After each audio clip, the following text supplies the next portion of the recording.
Welcome back and join us as we bring to you the second episode of Igbo history. The Igbo people of Nigeria, the Jews of Africa. As a continuation to episode 1, the British did not like the Igbos during the colonial era because they thought that they were argumentative and haughty. Igbo warriors were renowned among other African soldiers for their pride while serving in Burma and India. Don't argue, you came after the white officers opening few words when speaking to an Igbo soldier in the company offices and orderly rooms. Or phrases like, you want to be overly clever, etc.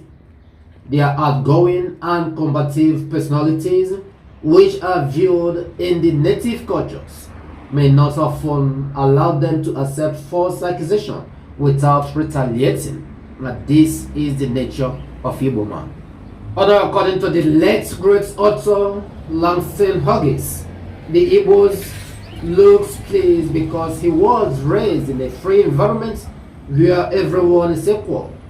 He detests having to rely on others for his basic needs. If others appear proud, he does not mind. He can be justifiably proud of his country. For him, nature has given. He is a powerful man who can walk or fight.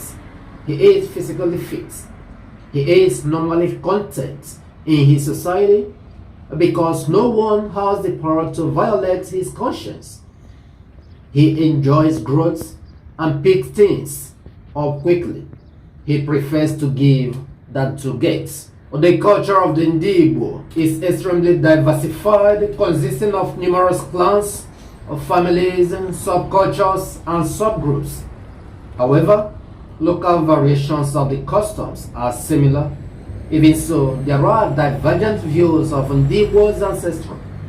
Igbo, also known as Igbo by some, is the language of Ndigbo. Along with Hausa and Yoruba, it is one of the most widely spoken languages in Africa. The 5 regionally based subcultures of Igbo speakers are Northern Igbos, Western Igbos, Southern Igbos, East Igbos, the Northeastern Igbos. They are less urbanized than the Yoruba and reside in numerous villages that are divided into small family groups. They lack hereditary chiefs like the Hausas or the Fulanese or the Yorubas. Every Igbo is essentially their own master. The Omona system used by Ndigbo places more emphasis on patrilineal heritage than matrilineal heritage.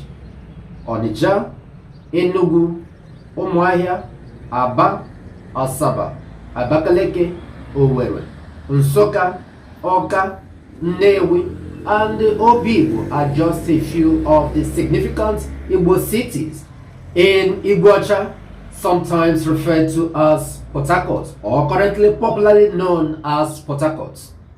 The Ndigbo are a mobile, vivaciously entrepreneurial people who have expanded throughout Nigeria and Africa as traders and small business owners. Igbo traders prevail in retail trade in nations like Gabon, Ivory Coast, Equatorial Guinea, Sierra Leone, Togo, and Gambia, among others. Despite their individualism, the majority of Ndigbo are clannish and stick closely together in non-Igbo communities. Because they work so hard to make money and frequently rule the retail industry in alien places, they are frequently quite hated in the communities in which they reside. And as such, Dan Jacobs portrayed the Ndigbo as ambitious, vibrant, and progressive people whose knowledge and abilities do not endear them to those with whom they live. In his book, The Brutality of Nations, Igbo massacres occurred in the northern Nigeria even during British control, notably just in 1945 and Ghana in 1953. 1949 coal mining in Enugu and the Igbo have come to be known as the Jews of Africa.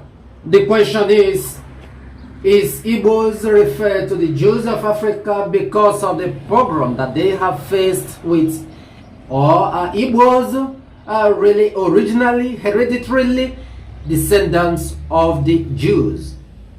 Join us as we bring you the third episode of Igbos, the history, the Igbo people of Nigeria, the Jews of Africa.